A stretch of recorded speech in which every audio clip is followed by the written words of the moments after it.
केम छो बच्चाओ? लहरमा मोजमा मोजे दरिया हे गुड मॉर्निंग फरीथी बधाने।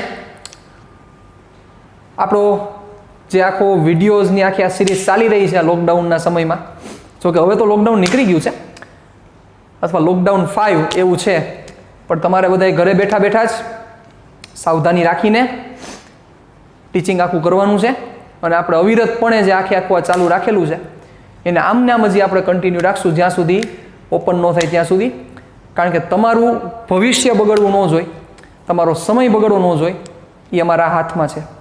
ઓકે, ચાલો તો હવે આજના સેશનમાં આપણે બહુ અગત્યના ટોપિક ઉપર ચર્ચા કરવા જઈ રહ્યા છીએ, વિદ્યુત ડાયપોલ.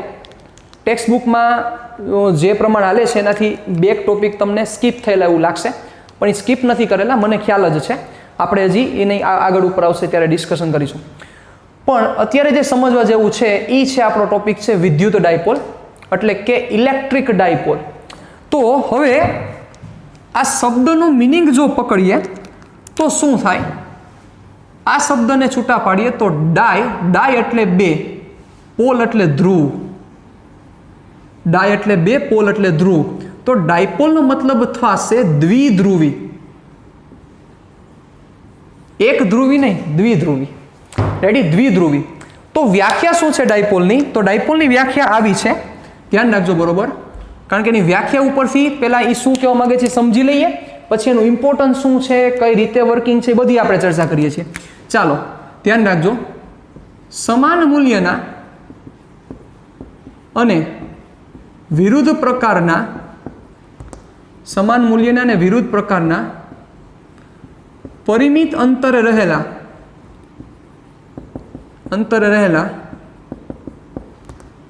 વિદ્યુત ભારોથી, અથવા આપણે એમ લખીએ સમાન મૂલ્યના અને વિરુદ્ધ પ્રકારના પરિમિત અંતરે રહેલા વિદ્યુત ભારના તંત્રને વિદ્યુત ડાયપોલ કહે છે. ચાલો સમજો બરોબર શું કહેવા માંગે છે? સમાન મૂલ્યના એટલે કે સેમ વેલ્યુ હોવી જોઈએ, અને વિરુદ્ધ પ્રકારના એટલે એક પોઝિટિવ છે તો એક નેગેટિવ છે, પરિમિત અંતરે રહેલા. ચાલો જોજો કન્ડિશન બધી સમજવા જેવી છે. સમાન મૂલ્ય એટલે કે જે ચાર્જની વેલ્યુ છે ઇટ મસ્ટ બી સેમ. વિરુદ્ધ પ્રકારના એટલે એક પોઝિટિવ છે તો એક નેગેટિવ છે, અને ત્રીજી કન્ડિશન પરિમિત અંતર એટલે કે જાણીતા અંતરે રહેલા વિદ્યુત ભારના તંત્રને, એટલે કે જે એ બે વિદ્યુત ભારો વચ્ચેનું જે ડિસ્ટન્સ છે એ પરિમિત હોવું જોઈએ, તો એ વિદ્યુત ભારના તંત્રને, અથવા આમ પણ લખી શકાય પરિમિત અંતરે રહેલા વિદ્યુત ભારથી બનતા તંત્રને, બધું એક જ છે શબ્દ, શું કહેવાશે? વિદ્યુત ડાયપોલ કહેવાશે. શું કહેવાશે? વિદ્યુત ડાયપોલ. ચાલો તો શું વસ્તુ થઈ ધ્યાન રાખજો બરોબર. સપોઝ આપણે કોઈ એક વિદ્યુત ભાર લઈએ,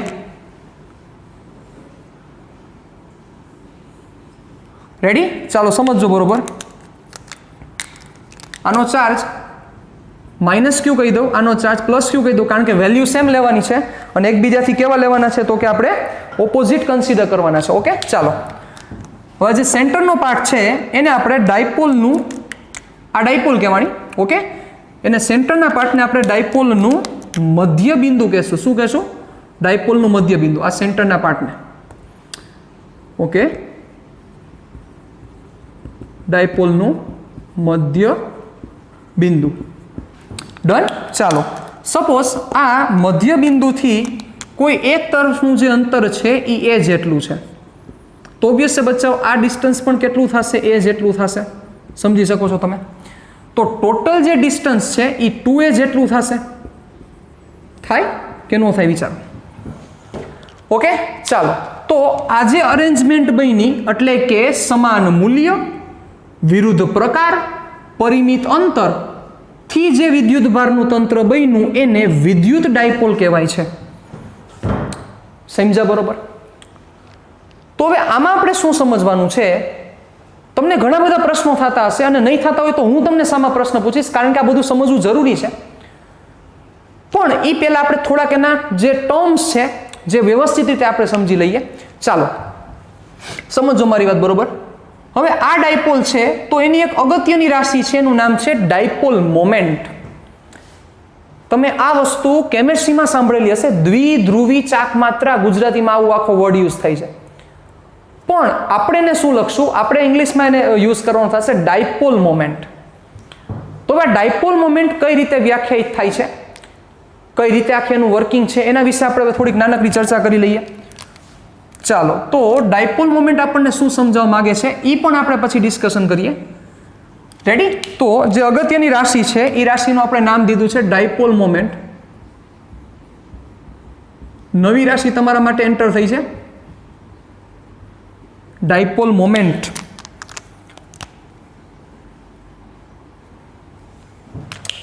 ડન. ચાલો, તો ડાયપોલ મોમેન્ટને દર્શાવાય છે પી વડે. કેના વડે? પી વડે. આપણે જે મોમેન્ટમ માટે યુઝ કરતા ને બચ્ચા, એ જ પી છે. ઓકે, ડાયપોલ મોમેન્ટ કઈ રીતે વ્યાખ્યાયિત થાય છે? બંને વચ્ચેનું અંતર, એટલે હું અહીં લખીશ 2a, અને કોઈ એક વિદ્યુત ભાર, એટલે કે આપણે એનું વેલ્યુ લેવાની છે, એટલે q. રેડી? એટલે p is equal two 2a into q. તમને એમ થશે કે સર અહીંયા વેક્ટર છે, તો યસ, મારે અહીંયા વેક્ટર રિપ્રેઝન્ટ કરવો પડશે. એટલે કે ડિસ્ટન્સ ઉપર વેક્ટર આવશે. ઓબ્વિયસ છે, બગડાને વેક્ટર ન હોય અને ક્યુને વેક્ટર ન હોય.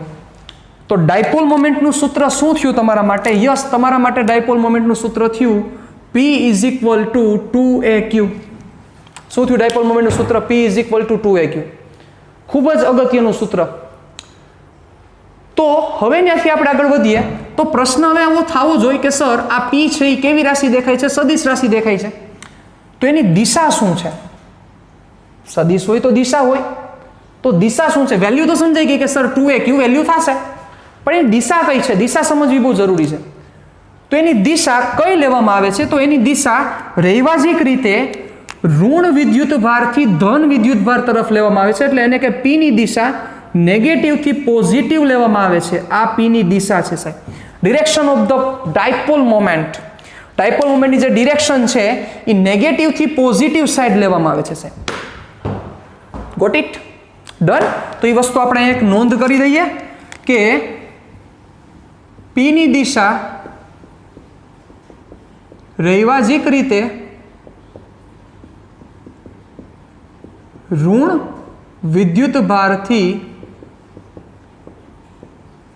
ધન વિદ્યુત ભાર તરફ લેવામાં આવે છે, અથવા શોર્ટ એન્ડ સ્વીટમાં -q થી +q તરફ લેવામાં આવે છે. બચ્ચાઓ, આ જે ટોપિક આખો હાલે છે એ આપણો 3 કે 4 સેશન કે 5 સેશનના ટોપિક આખો હાલશે, પણ ખૂબ જ અગત્યનો ટોપિક છે. એટલે તમારે બધા સેશનના જે ફોર્મ્યુલાસ છે એ ફોર્મ્યુલાસ મસ્ત રીતે ક્લિયર કરવા પડશે, તો જ ચાલશે, બાકી નહીં ચાલે. કારણ કે બધા સેશન એકબીજા સાથે કનેક્ટેડ છે. ચાલો આપણે આગળ વધીએ હવે. ચલો બચ્ચાઓ, રાશિ આવી તો રાશિ આવે તો આપણે પહેલું કામ શું કરીએ છીએ? યસ, એનો એકમ મેળવવો પડશે. ચાલો, શું થશે એનો એકમ? તો એનો એકમ થશે 2a, એટલે ડિસ્ટન્સ છે મીટર. Got it? અને q એટલે વિદ્યુત ભાર છે, એટલે કુલમ. m into c. જો મિલી કુલમ નથી આ.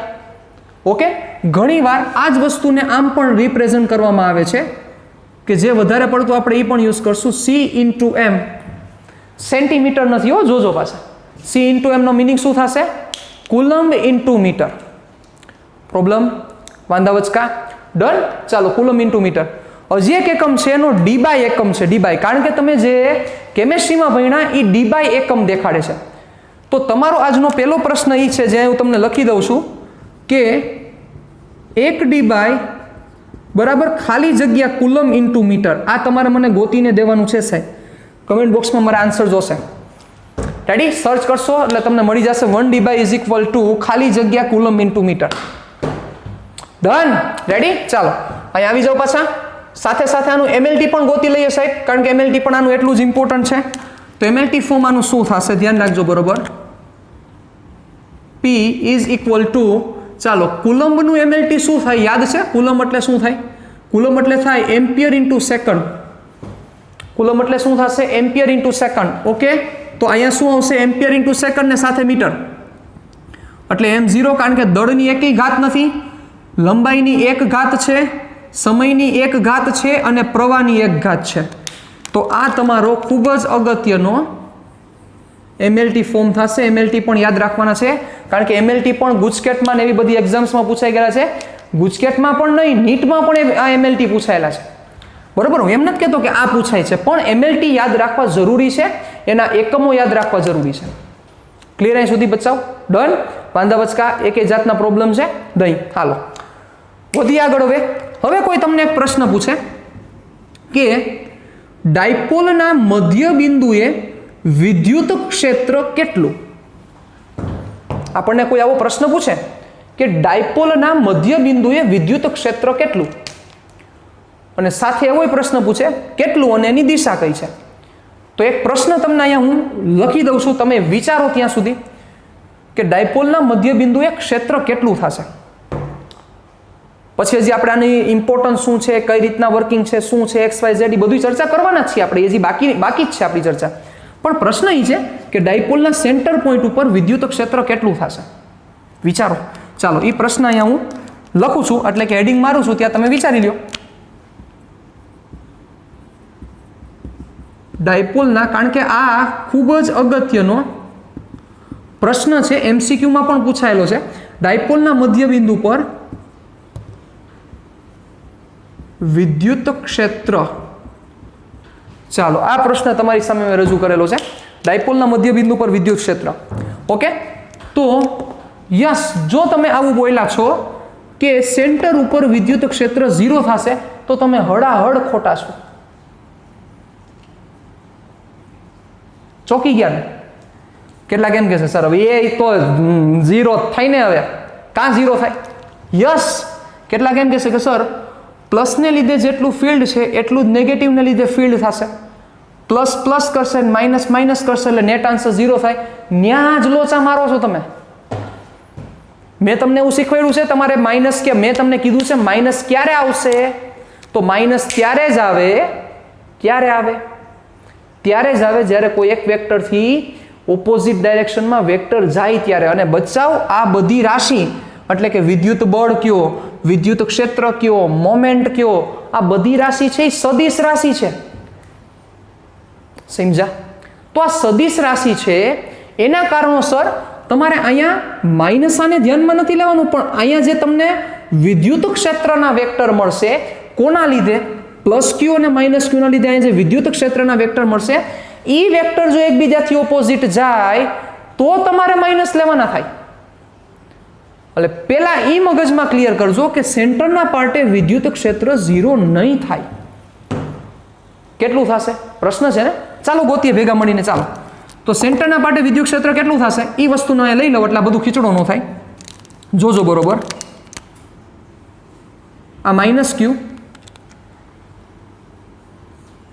આ પ્લસ ક્યુ, ઓકે, એમની વચ્ચેનો આ સેન્ટરનો પોઈન્ટ. ડન. ચાલો હવે વિચારો બચાવ, સેન્ટરનો પોઈન્ટ એટલે આપણે એ પોઈન્ટને ઓ નામ આપી દઈએ. તો ઓ બિંદુએ તમારે ક્ષેત્ર ગોતવું છે. તો સિમ્પલ છે, આ જે ઓ બિંદુ છે એ માઇનસ ક્યુ અને પ્લસ ક્યુથી પરિમિત અંતરે છે. જુઓ, પરિમિત અંતર એટલે જાણીતું અંતર છે ને? જાણીતું, યસ. તો કે આ એ જેટલું ડિસ્ટન્સ જાણીતું જ છે. તો વિચારો, સિમ્પલ છે કે પરિમિત અંતરે હોય તો ઓબ્વિયસ છે આ જગ્યાએ ફિલ્ડ કોને કોને લીધે છે? યસ, આ જગ્યાએ ફિલ્ડ આ પ્લસ ક્યુને લીધે પણ હશે, અને આ જગ્યાએ ફિલ્ડ આ માઇનસ ક્યુને લીધે હશે. ગોતો. ચાલો, પ્લસ ક્યુને લીધે ફિલ્ડ કેમ મળે? પ્લસ ક્યુ શું કરશે? તો કે આ પોઈન્ટને શું કરશે? ધક્કો મારશે. યસ, એટલે આ ઈ પ્લસની ડિરેક્શન થઈ સાહેબ. સાવ સાચી હશો તમે. અને માઇનસ શું કરે? તો કે માઇનસ છે આ પોઈન્ટને શું કરશે? ખેંચશે. તો ઓબ્વિયસ છે હવે ઈ માઇનસની ડિરેક્શન પણ આ થઈ. વિચારો તો ઈ પ્લસ પ્લસ ઈ માઇનસ, જોવો જોઈએ બે વેક્ટર એક જ ડિરેક્શનમાં છે, 0 ક્યાંથી થાય? તમે ઈ સાચા કે આ બંનેને લીધે જે આ જગ્યાએ ફિલ્ડ મળે છે એની વેલ્યુ સેમ છે, કારણ કે બિંદુવત વિદ્યુત ભારને લીધે ઉત્પન્ન થતા ક્ષેત્રની વેલ્યુ છે કે Q by R square. You know very well that. તો બચ્ચા ક્યુ તો સેમ જ છે, સાથે ડિસ્ટન્સ પણ સેમ છે, વેલ્યુ સેમ થશે, પણ એના જે ડિરેક્શન છે એ ડિરેક્શન ઓપોઝિટ નથી થતી. જો ઓપોઝિટ થાત, એક આમ જાત ને એક આમ જાત, તો 0 થઈ જાત. પણ આયા જ બંને જે ડિરેક્શન છે એ એક જ છે સાહેબ. બંને વેક્ટરની જે ડિરેક્શન છે એક જ છે, તો 0 નહીં થાય. સમજી ગયા ને? બહુ સમજદાર જ છો સાહેબ બચ્ચાઓ તમે બધા. ચાલો તો શું થશે? ક્ષેત્ર કેટલું થાય? તો કે E is equal two E ક્યાં? તો કે મધ્ય બિંદુએ કેટલું ક્ષેત્ર થશે? યસ, તો કે મધ્ય બિંદુએ પ્લસ ક્યુને લીધે ક્ષેત્ર કેટલું ઉત્પન્ન થયું? તો કે કે ક્યુ અપોન એ સ્ક્વેર, અને માઇનસને લીધે પણ કેટલું ઉત્પન્ન થાય? એટલું જ થાય, પ્લસ કે ક્યુ અપોન એ સ્ક્વેર. લોચાનો મારતા એ માઇનસ નહીં. મેં તમને કીધું છે કે આ ચેપ્ટરમાં આપણે માઇનસ ત્યારે જ લઈશું જ્યારે એક વેક્ટરથી બીજા દિશામાં વેક્ટર જાય, મીન્સ કે ઓપોઝિટ ડિરેક્શનમાં જ્યારે વેક્ટર થશે ત્યારે જ માઇનસ લેવાના થશે, ત્યાં સુધી માઇનસ લેવાની કાંઈ જરૂરિયાત નહીં, લેવાના જ નથી. ડન. ચાલો તો શું થશે બચ્ચાઓ, આગળ વધીએ આપણે અહીંથી. ધેરફોર E મધ્યબિંદુ લખતો નથી, E ઇઝ ઇક્વલ ટુ શું થયું 2kq/a². એક માર્કના એમસીક્યુમાં પૂછાયેલું છે સાહેબ આ બધી વસ્તુ, તો ખાસ આ વસ્તુને મગજમાં લ્યો. એની value E is equal to 2kq/a² થશે. સાથે ડિરેક્શન કોઈ પૂછે તો શું થશે બચ્ચાઓ? હવે તો આવડે જ છે આપણને ડિરેક્શન શું થાય. પોઝિટિવ ને નેગેટિવ હોય તો ઓલવેઝ ફિલ્ડ છે પોઝિટિવથી નેગેટિવ સાઈડ હોય. હા કે ના? ફિલ્ડ કઈ બાજુ હોય? પોઝિટિવથી નેગેટિવ સાઈડ ફિલ્ડ હશે. તો વિચારો નેટ જે ઇલેક્ટ્રિક ફિલ્ડ અહીંયા મળે છે આ ડિરેક્શનમાં છે, અને મગજ આંકો બચાવ મોમેન્ટની દિશા નેગેટિવથી પોઝિટિવ છે, એટલે આ મોમેન્ટની દિશા થઈ. તો એમ કહી શકું ને કે જે ઇલેક્ટ્રિક ફિલ્ડ છે, electric field net electric field આ છે ઈ નેટ,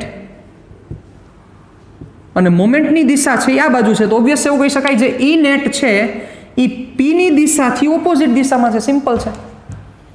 તો જો મારે ડિરેક્શન એડ કરવી હોય તો ઓબ્વિયસ છે મારે માથે વેક્ટર આપવો પડશે. હવે વેક્ટર આપી દો તો મારે ડિરેક્શન દેવી પડશે, તો શું થશે? That is minus P cap. P cap શું રિપ્રેઝન્ટ કરે છે? યસ, પી કેપ રિપ્રેઝન્ટ કરે છે પી ની દિશાનો એકમ સદિશ. અને માઇનસ કોના માનમાં? યસ, તો કે પી ની દિશાથી ઓપોઝિટ દિશા છે એટલે માઇનસ. એટલે નેટ શું થયું? તો કે ઈ નેટ શું થશે? E net is equal to, therefore E net is equal to minus 2k q/a² p cap. Okay, એટલે માઇનસ છે એ મૂલ્યના માઇનસ નથી, કારણ કે કોઈ દી મૂલ્યના માઇનસ ન હોય, કારણ કે આ વેક્ટર હાલે છે એ હંમેશા વેક્ટર હોય ત્યારે માઇનસ કેના હોય? દિશાના માઇનસ હોય સાહેબ. રેડી? તે જે તમે જાણો છો બહુ સારી રીતે. ડન. ઓકે, ચાલો હવે એક આપણે નાનકડી ચર્ચાને એન્ટર કરી દઈએ કે જે છે બિંદુ ડાયપોલ. કોણ છે? તો કે બિંદુ ડાયપોલ. બિંદુ ડાયપોલ, ચાલો એને ઇંગ્લિશમાં કહેવાશે પોઈન્ટ ડાયપોલ. શું કહેવાશે? Point dipole. ચાલો તો એની વ્યાખ્યા શું થઈ? બિંદુ ડાયપોલની વ્યાખ્યા શું છે? તો બિંદુ વ્યાખ્યાની ડાયપોલ આવી આપેલી છે કે જો લિમિટ 2a ટેન્સ ટુ 0 થાય, મતલબ કે આ જે બે વિદ્યુત ભાર છે એની વચ્ચેનું અંતર ટેન્સ ટુ 0 થાય, એટલે લિમિટ 2a ટેન્સ ટુ 0 થાય અને limit q tense two infinity થાય, તો આવી ડાયપોલને બિંદુ ડાયપોલ કહે છે. ઓકે, શું થવી જોઈએ કન્ડિશન? કઈ કન્ડિશન ફોલો થવી જોઈએ? કન્ડિશન ઉપર હું મૂકી દઉં છું question mark. Limit 2a tends to 0 અને limit q tense two infinity. Limit 2a tends to 0 અને limit q tense two infinity, જો આ બે કન્ડિશન સેટિસ્ફાય થશે, મતલબ કે આ બે વચ્ચેનું જે અંતર છે એ ટેન્સ ટુ 0 થવું જોઈએ, એટલે અંતર ખૂબ જ ઘટવું જોઈએ. ઘટીને ટેન્સ ટુ 0 ને વ્યાખ્યાયિત ન કરી શકાય સાહેબ, કારણ કે જો વ્યાખ્યાયિત કરો તો ટેન્સ ટુ 0 નથી, ખબર જ છે. અને q ટેન્સ ટુ ઇન્ફિનિટી મતલબ કે q ટેન્સ ટુ ઇન્ફિનિટી થાય, મતલબ આ બે વચ્ચેનું ડિસ્ટન્સ ખૂબ જ ઘટે અને આનો ચાર્જ ખૂબ જ વધે. તો જે ડાયપોલ મળે એ ડાયપોલને બિંદુ ડાયપોલ નામ આપેલ છે. શું નામ આપેલ છે? બિંદુ ડાયપોલ. તો તમને એમ થશે ને કે સર કે આ બે વચ્ચેનું ડિસ્ટન્સ ખૂબ ઘટે અને q વધે તો મોમેન્ટ ખૂબ વધશે. નો વધે બચાવ. એ મોમેન્ટ છે તમને ફાઇનાઇટ જ મળે. શું રીઝન છે? વિચારો જોઈએ. ફાઇનાઇટ મળવાનું રીઝન શું છે? તો કે p is equal two 2a into q. હવે બચ્ચા વિચારો જોઈએ, આ ડિસ્ટન્સ ખૂબ ડિક્રીઝ થાય, ચલો આ ડિસ્ટન્સ ખૂબ ડાઉન જાય છે, તો ઓબ્વિયસ છે સામે આ q બહુ અપ જાય છે, એટલે આ વેલ્યુ ખૂબ ડાઉન જાય છે, આ વેલ્યુ ખૂબ અપ જાય છે, એટલે બેયનો ગુણાકાર સીમિત જ મળે સાહેબ. સમજી શકો છો તમે? કારણ કે લિમિટ 2a ટેન્સ ટુ 0 નો મિનિંગ બચાવ 0 નથી. ઘણીવાર તમે મેથ્સના સમમાં લિમિટ નામના ચેપ્ટર કદાચ તમારે આવતું હશે, મને ખાસ ખ્યાલ નથી, તો ત્યાં તમે 2a ટેન્સ ટુ 0 એટલે તમે ત્યાં 2a ની જગ્યાએ 0 પુટ કરી દેતા, x ટેન્સ ટુ 0 હોય તો ત્યાં 0 પુટ કરી દેતા, કારણ કે તમારે એ પ્રકારના સમ કરવાના હતા. અહીંયા એનો મિનિંગ એવું નથી, અને એકચ્યુઅલમાં મેથ્સ એવું નથી કહેતું કે એનો મિનિંગ 0 છે. સેમ વે q નો મિનિંગ ઇન્ફિનિટી નથી, નકર કેટલાક બધા હું આમાં જ્ઞાની બેઠા હોય હાઈરો હોય તો જ્ઞાની એમ કે 0 ઇન્ટુ ઇન્ફિનિટી અનડિફાઇનેડ ટર્મ છે. યાર લાવ કરી જ ન શકાય, આ ક્યાં 0 છે? 2s ટેન્ડ્સ ટુ 0 નો મતલબ છે 0 થી ખૂબ નજીક, 0 નહીં.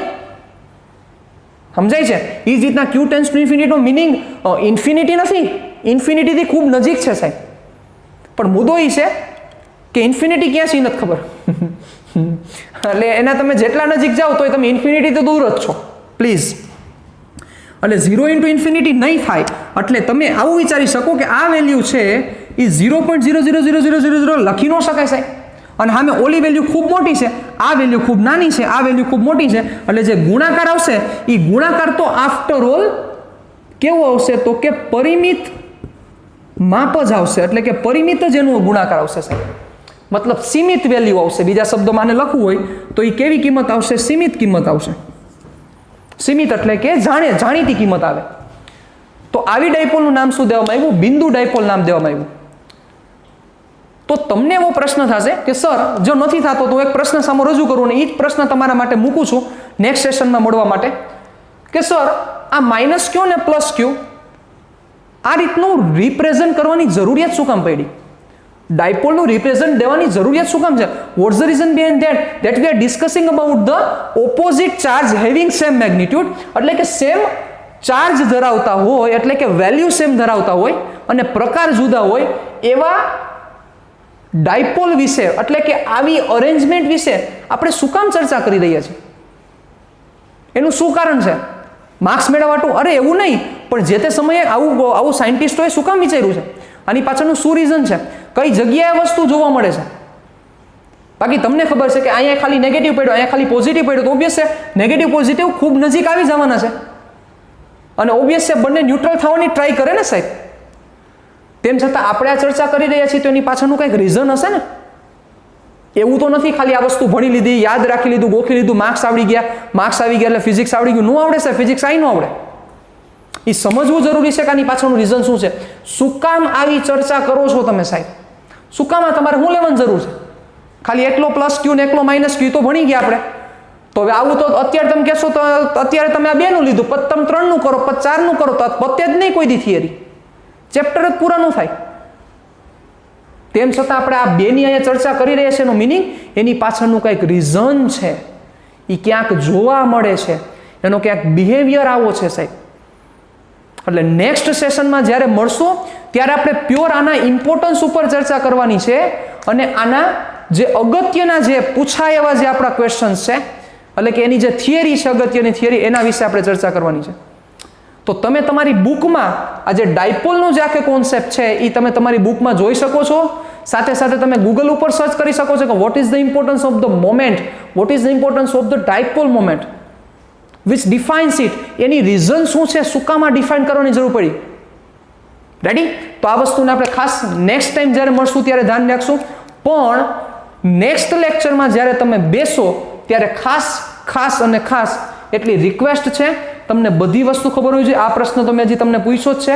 તમને બધી વસ્તુ ખબર હોવી જોઈએ કે પેલા મોમેન્ટનું સૂત્ર શું છે, 2a ઇન્ટુ ક્યુ. ઘણી વાર 2a ની જગ્યાએ ખાલી આ બે વચ્ચેનું ડિસ્ટન્સ ડી પણ દઈ દે, એ પણ હું તમને સમજાવી દઉં. વળી તમે શું ગોખવાનો મોટા ભાગના લોકોનો સ્વભાવ હોય છે. સપોઝ આવું હોય માઇનસ ક્યુ અને અહીં આપી દઉં પ્લસ ક્યુ, એ બે વચ્ચેનું ડિસ્ટન્સ છે એ સપોઝ ડી જેટલું છે. તો હવે આ જગ્યાએ મોમેન્ટનું સૂત્ર શું થાય? સિમ્પલ છે. આ જગ્યાએ મોમેન્ટનું સૂત્ર P is equal to D into Q થશે. તો હવે પછી ત્યાં હું ડી ઇન્ટુ ક્યુ લખું તો તમે એમ થાય કે સાહેબ ડી ઇન્ટુ ક્યુ ન થાય, 2a ઇન્ટુ ક્યુ. એલા પણ એ થયું 2a છે એ બે વિદ્યુત ભારો વચ્ચેનું અંતર રિપ્રેઝન્ટ કરે છે. હવે ત્યાં તમે ડી લખો કે x લખો કે y લખો કે z લખો કે 2a લખો, ડઝન્ટ મેટર. આ સમજો, ગોખવાની જરૂર નથી, સમજો. કોન્સેપ્ટ હંમેશા ઇમ્પોર્ટન્ટ હોય છે, કોન્સેપ્ટ હંમેશા મહાન હોય છે. જે તમે જાણો જ છો, આપણું સૂત્ર જ છે. રેડી? તો આ વસ્તુને ખાસ મગજમાં રાખવાની છે. એટલે 2a ક્યુ લખો, ડી ઇન્ટુ ક્યુ લખો, કાંઈ ફેર નથી પડતો. ખાલી જે આગળ લીધેલું છે એ બંને વિદ્યુત ભારો વચ્ચેનું અંતર છે. હવે 2x લખો, x લખો, પણ એ તમને સમજાવવું જોઈએ શું છે. હવે એ ડિસ્ટન્સને મેં ડી દઈ દીધું તો મારે ડી લખવું પડે. પછી એકમ તમને યાદ હોવો જોઈએ, MLT તમને ખબર હોવા જોઈએ, અને ખાસ અગત્યની વસ્તુ છે એ કઈ વસ્તુ છે? That is the direction of the P. એટલે કે P ની તમને ડિરેક્શન ખબર હોવી જોઈએ, ઋણ વિદ્યુત ભારથી ધન વિદ્યુત ભાર તરફ. ડન? સાથે સાથે ખૂબ જ IMP પ્રશ્ન, એક માર્કના એમસીક્યુમાં પૂછાતો વારંવાર પૂછાતો પ્રશ્ન, મધ્ય બિંદુ પર ડાયપોલના મધ્ય બિંદુ પર વિદ્યુત ક્ષેત્ર કેટલું થાય? યસ, આટલું થશે, -2 kq/s² p કેરેટ. હું એમ નથી કહેતો તમે ગોખી નાખો, પણ તમને એ તો જરૂર સમજાવવું જોઈએ કે આ જગ્યાએ વિદ્યુત ક્ષેત્ર કેટલું થાય.